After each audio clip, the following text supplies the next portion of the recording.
me fait plaisir de venir à votre rencontre aujourd'hui pour évoquer l'art, l'histoire et l'architecture portugaise cette fois. Tous des aspects culturels qui avaient déjà été le sujet d'une mini-série offerte au Musée des Beaux-Arts de Mont-Saint-Hilaire à l'automne 2018. À ce moment-là, en 5 rencontres de 2 heures, nous avions relevé l'exploit de parcourir pas moins de 20 siècles d'une histoire très riche, pleine de rebondissements pour retrouver la trace, disons, l'évolution de l'art tout à fait typique de ce pays. Un art qui me semble assez méconnu du grand public, mais qui, je me rappelle, n'avait certainement pas manqué de susciter beaucoup de belles surprises et de découvertes lors de ses précédents rendez-vous hebdomadaires. Donc, le Portugal, terre jadis habitée par les Celtes, les Lusitains, les Romains, les Suèves, les Visigoths, est généralement reconnu comme le plus ancien pays d'Europe dans son découpage géographique actuel. Il partage la péninsule ibérique avec la Grande Espagne à laquelle son passé est attaché, et ce jusqu'au 12e siècle, au moment où celui que les Portugais appellent Dom Afonso Henrique va arracher l'indépendance de son comté portugalense au royaume voisin, le royaume de Castille-Léon, et devenant ainsi le premier roi de la nation dorénavant indépendante.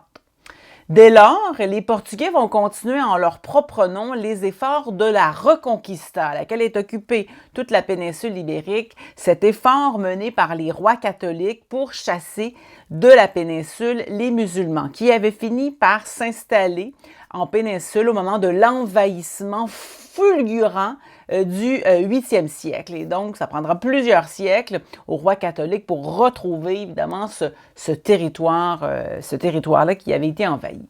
Les Portugais vont donc, comme ça, en leur propre nom à partir de cette époque-là, façonner, morceau par morceau, leur terre tant aimée et chèrement gagnée.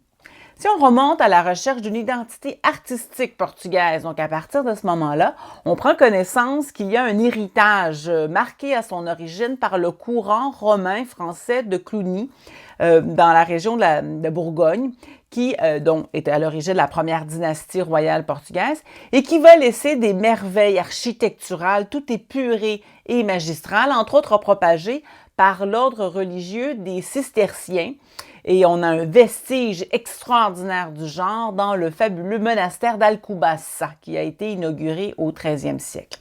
Et c'est d'ailleurs là, dans ce monastère, que l'on retrouve les sépultures du roi Pedro et de sa bien-aimée Inès, Inês de Castro, celle que l'on surnommera la Reine morte, et pour cause. Ceux et celles qui avaient assisté au cours se souviendront pourquoi. Puis nous retrouvons en avançant dans l'évolution artistique, d'impressionnantes traces aussi au Portugal du gothique flamboyant du Moyen-Âge, donc au 15e siècle, et visible entre autres au couvent dominicain de Batalha, au centre du pays, lieu de sépulture de la glorieuse dynastie suivante, la dynastie des Aviges, qui commence alors.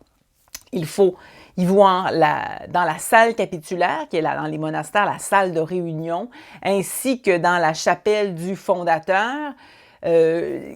la voûte, les magnifiques voûtes de ces deux salles-là, qui sont des voûtes élaborées en forme de givre, en forme d'étoile, qui sont alors tout à fait inédites au Portugal et typiquement gothiques, qui appartiennent à ces belles richesses du gothique portugais. Et aussi, cette époque, c'est aussi une peinture aux accents flamands, donc dans le 15e, 16e siècle, c'est-à-dire une peinture au style élégant, raffiné, avec multiples détails et qui aura longtemps eu une influence comme ça sur l'art européen. Donc, les Portugais vont poursuivre leur évolution et ce peuple-là, ce peuple qui tourne le dos à l'Europe, qui ne partage pas nécessairement cette mer Méditerranée qui, eux, les unit. Ce peuple d'explorateurs, de combattants aussi, fiers de leur indépendance et de leurs différences, comme ça dans la péninsule ibérique, ben, ils vont se mettre à regarder vers la mer sauvage, comme ça, qui est devant eux, cette mer infinie, cette mer pleine de promesses, celle qui ouvre tous les horizons, celle des navigateurs rêveurs et celle aussi des pêcheurs téméraires. Et ils auront, en quelque part, cette confiance, ce courage, cette impulsion nécessaire pour se plonger dans cet infini et se lancer donc sur cet océan porté par le rêve de leur Henri. Henri le navigateur, prince royal, qui par ailleurs n'aura jamais navigué, mais qui va transformer le monde pour les 4 siècles à venir. Parce qu'avec leur caravelle, ils vont explorer d'abord, vous savez, c'est les côtes scabreuses, périlleuses, dangereuses et surtout inconnues de l'Afrique, que l'on dit alors des mers remplies de dragons.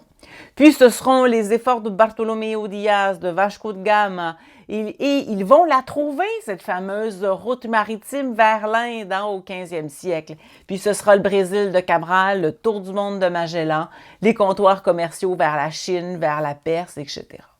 Une ouverture sur le monde qui se fait pour ce petit pays et qui va entraîner ici le commencement, donc au 16e siècle, de l'art manuélin.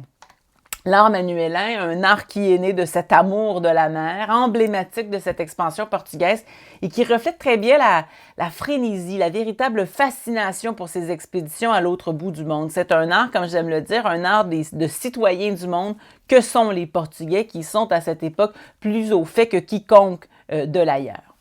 Donc, l'art manuélin marque aussi probablement le plus haut moment de l'art portugais parce que ce qu'ils vont faire là sera carrément différent de tout ce qui se faisait ailleurs. C'est un art qui va faire sa place dans l'évolution artistique entre un gothique qui a tardé au Portugal et une renaissance qui sera presque éclipsée. Ce style-là va prendre toute la place.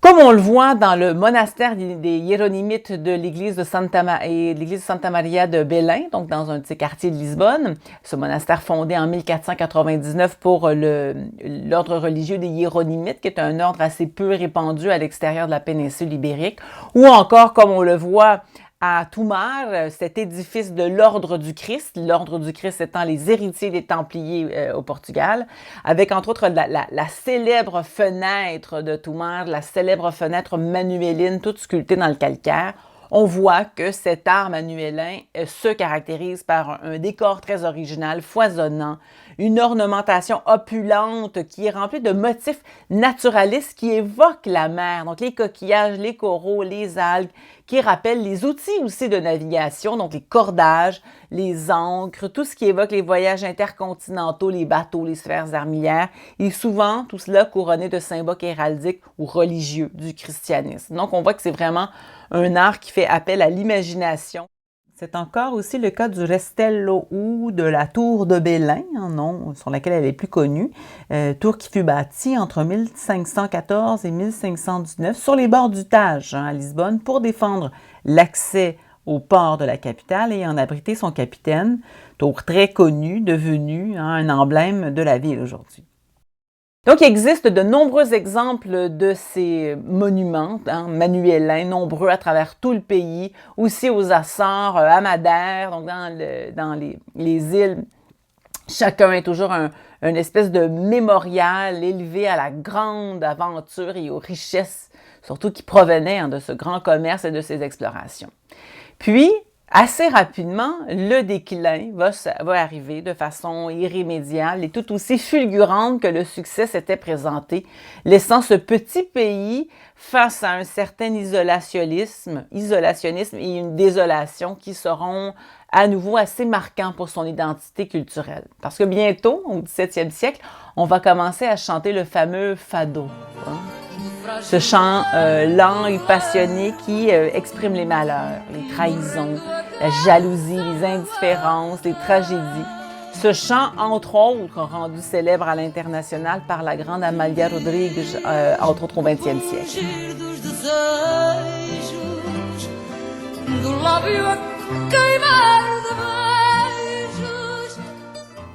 Et le 17e siècle, c'est aussi l'arrivée d'une nouvelle dynastie, celle de la Maison de Bragance,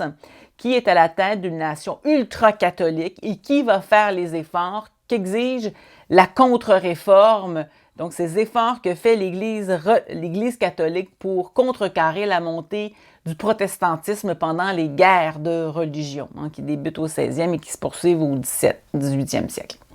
On y développe, en écho à la contre-réforme, un art exubérant et impressionnant, le baroque, qui est surtout l'affaire du tournant autour du 18e siècle pour le Portugal. Donc le baroque, véritable débauche d'ornements qui explicable par l'exaltation religieuse que l'on a ici, qui l'emporte sur l'élégance des proportions. Dans ce cadre-là, les Portugais vont développer aussi une passion pour la tailla dourada, donc une espèce de sculpture sur bois, recouverte de feuilles d'or ou de peinture polychrome qui mettent l'accent avec éclat sur les valeurs décoratives et qui sera vraiment une mode qui va durer jusqu'au 19e siècle et qui va permettre de réaliser des fabuleux retables, entre autres rayonnants, qui ne manquent pas d'éblouir dans les églises portugaises encore aujourd'hui. Baroque, c'est aussi synonyme de sensibilité, de sentimentalité qui atteint ici, en péninsule ibérique, Espagne et Portugal compris, une violence rarement égalée. On a ici une fascination pour le corps meurtri que l'on traite souvent avec un réalisme presque insoutenable dans les sculptures particulièrement, atteignant une telle grandeur tragique que ça rappelle très bien que le goût du pathétisme, sinon de l'horreur, appartient bien au monde baroque de la contre-réforme qui cherche à créer un sentiment très fort chez le spectateur. Ce ne sont pas des œuvres qui sont faites pour être belles esthétiquement, mais elles sont là parce qu'elles sont éloquentes, puissamment évocatrices, extrêmement dramatiques pour faire comprendre aux fidèles la douleur corporelle qui a été infligée en sacrifice au Christ lors de son calvaire. Et le 18e siècle se poursuit dans une débauche de luxe à la cour. En témoigne le monumental complexe église-monastère franciscain Palais Royal de Mafra, espèce de Versailles portugais avec ses 40 000 mètres carrés, ou le Palais de Queluz, une autre résidence royale au nord de Lisbonne, à mi-chemin entre Lisbonne et Sintra, écrin splendide du nouveau style rococo, alors en vogue au cours de ce 18e siècle. Une esthétique caractérisée par l'ornement végétal, pastel, élégant. À noter aussi que le château de Queluz est également célèbre pour la gloire de ses jardins.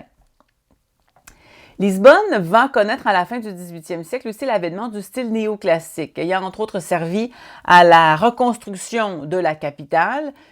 reconstruction ordonnée par le diplomate homme des Lumières, bras droit du roi de l'époque, Joseph Ier. Donc cet homme, le marquis de Pombal, qui va devoir se charger de cette reconstruction après le dévastateur et terrible tremblement de terre de 1755. Un autre événement des plus marquants pour la trame identitaire, sociale, culturelle de la nation. Cet événement, ses conséquences, ainsi que tout l'éclectisme, le romantisme du 19e siècle, les avant-gardes picturales colorées, éclatées qu'il faut absolument connaître dans l'art portugais du 20e siècle, tout ça seront les éléments mis en lumière lors de la prochaine capsule qui va conclure sur ce grand et riche sujet. Donc, on se retrouve bientôt!